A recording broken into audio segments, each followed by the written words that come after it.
Some context, my job allows you to request time off a month in advance. They always push you to ask further out, so they have more time to find coverage.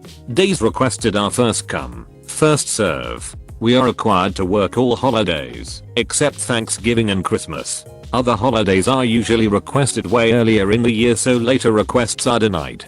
Holidays are usually requested at least 6 months in advance. A few of my coworkers were all discussing their Halloween plans with their children today. They were complaining about not being able to take their children out because they'd been scheduled to work in the evening and had been denied their request. The conversation took a turn I should have expected, but I was surprised regardless. One of the women was significantly more upset than the others and told the group, "I requested Halloween off 2 months ago and they didn't give it to me. I was going to take my kids to a pumpkin patch. They gave the day off to Mike, and he doesn't even effing have kids. He's going to go out and get drunk while my kids cry at home. Only moms here should be allowed to have Halloween off. We have kids to take out." All of these women agreed very loudly and kept ranting with her about other holidays and how it's wrong to not prioritize women with children over people who just want to party. The most ironic part of this is that I've heard the main woman brag about how she only likes being a mom on holidays because she gets the day off. Then she's pissed off because she doesn't get Halloween off, and I have a hunch that it's nothing to do with her kids. I guess you don't get to enjoy holidays if you don't have children. So this story is my friend's story, so I will be telling it like it is her talking. First person. So I'm deaf. I have been since birth. At this point of the story, I had recently got hearing aids. If you don't know, hearing aids take a few weeks, even months to get accustomed to. Now onto the story. Around this time, I was moving from my old apartment to my current house, and I was told to put something in the mover's truck. After I was done, I got those key cards you use to scan and get into the apartment. No, I wasn't looking, but apparently there was a mom and kid behind me. So I just opened the door for myself and walked off. Now, I would like to note as well that, since I'm adjusting to the hearing aid, this means that some noises can get loud for me. Behind me, I hear someone yell "excuse me," which not gonna like, hurts my ear a bit. I turn around, and there stood Em and her child who looked about 10 or 11. Me, "Hi, sorry, is there something wrong?" Em, "You nearly hit my son and I with the door. You should have been more careful." Me, "Oh, I'm really sorry, ma'am." Em, "Maybe if you took out that stupid Bluetooth out of your ear, maybe you would be able to know what is going on around you." I was confused as first, then I realized she was talking about my hearing aid. Me, "Oh no, ma'am, this is a hearing aid." Em, "Don't lie to me. I know that is a Bluetooth. My friend has one." I knew this conversation was not going to fix what she thought, so I just shrugged her off. You would think that this story would be over, but this is a Karen we are taking about. As I'm about to leave, the lady says, "Em, you know, since you attacked us with that door, you should give that Bluetooth as compensation." Now, I'm not sure what thought process she was going on and how dumb she was, but I should have expected it. Me, "What? No, it is hearing aid." Em, "Don't lie to me. Give it to me." Her kid stepped in and, being a genius, said, "Kid, mom, that is a hearing aid. She needs it." Em, "Shut up, kid. Now give me your Bluetooth." Em then grabs my shoulders and tries to rip the hearing aid off me. I tried to push her away, and her kid tried pulling her off me, but Em was determined to get my hearing aid. It was also hurting a bit from the hearing aid. Luckily, a person who lives in the apartment, who also is my mom's friend, saw what was happened and went to get the landlord. I was really shaken up and began to cry. The landlord was called and threatened to call the cops for harassment on Em and banned her. She didn't live at the apartment. Thank goodness I moved that very day.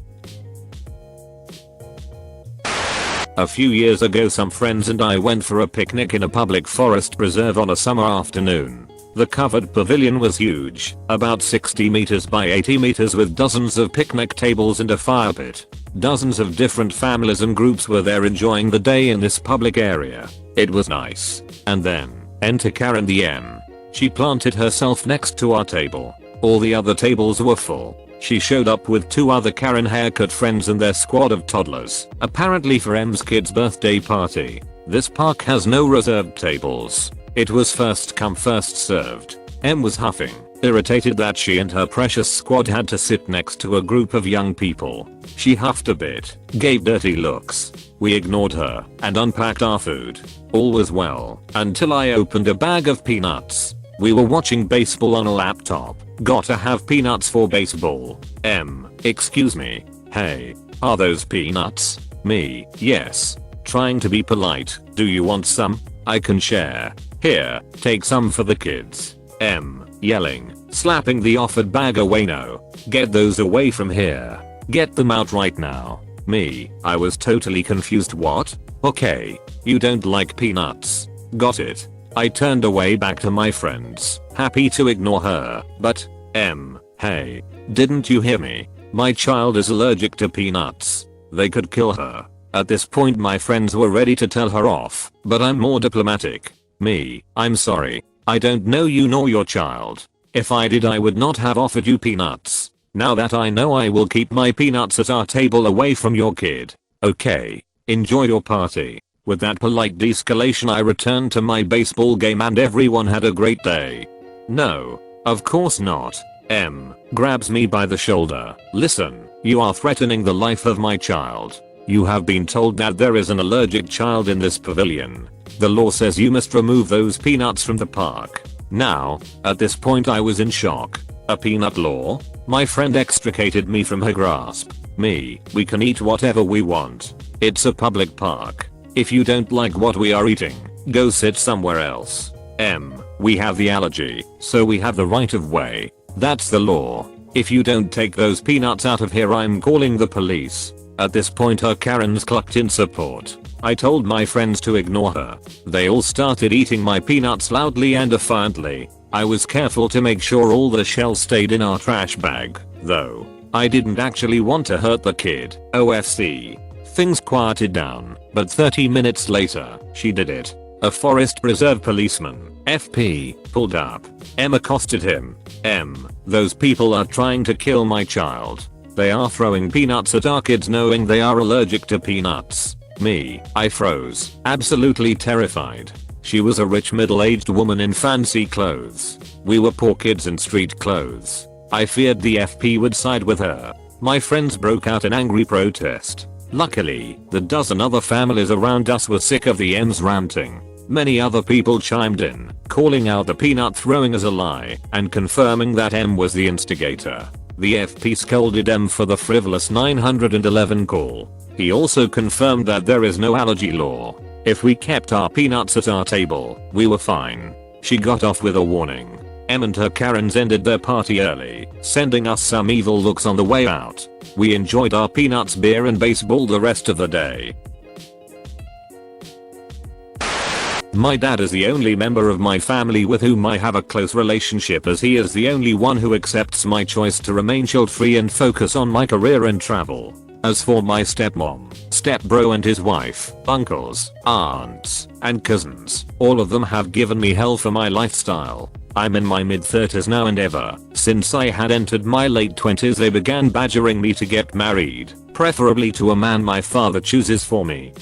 I'm Indian, so you can imagine how this goes. I got the usual bullcrap bingus. Who will take care of you when you're old? You're selfish for only thinking about yourself. You need to marry and breed because that's what women do. Around 4 years ago I finally got sick and tired of them and decided to ignore their calls and texts. I've only maintained low contact with my stepbrother because he was not quite as horrid as the others. I was never close with these people to begin with, so it wasn't difficult. For a while they took to harassing my dad to get him to get his daughter in line, but he shut them down by saying that it was my life, my decisions. At the time, when this incident took place, a certain crisis had arisen in my extended family, one that directly affected my dad.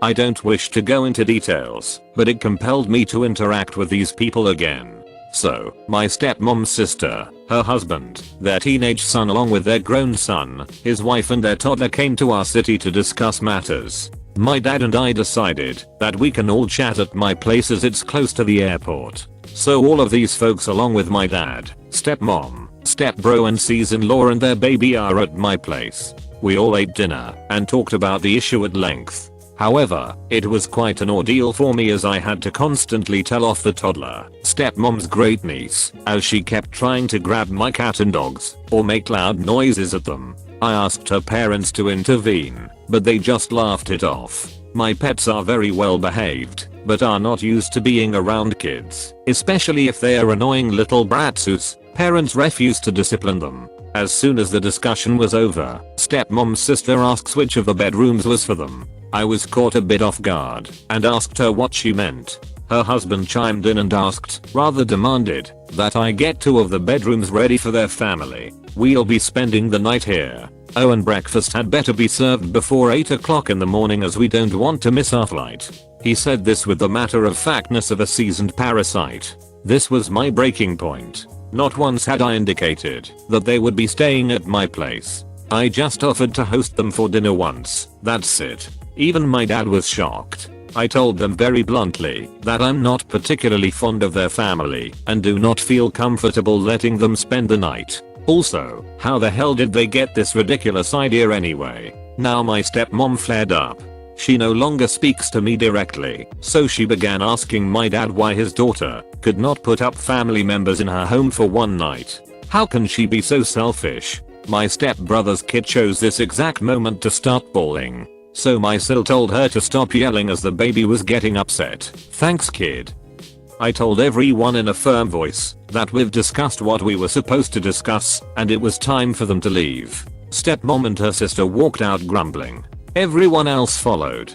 The toddler's mom asked if her kid could pet my dogs. I just said no with a straight face, which seemed to piss her off. The baby was still bawling like a champ, so no one was able to say anything else. I never even wanted these people in my home to begin with, so letting them spend the night was obviously out of the question. If they had asked beforehand and asked politely, then I would have considered it. But I refuse to be a doormat for a-holes who can't keep their entitlement in check. Thank you for watching. Slap that like button and comment your opinion on these stories below. I'm waiting. Write that comment. Seriously. Have you written it yet? If you don't comment, you make a bunny cry somewhere. You're not that kind of person, I know. Anyways, peace out, and catch you tomorrow.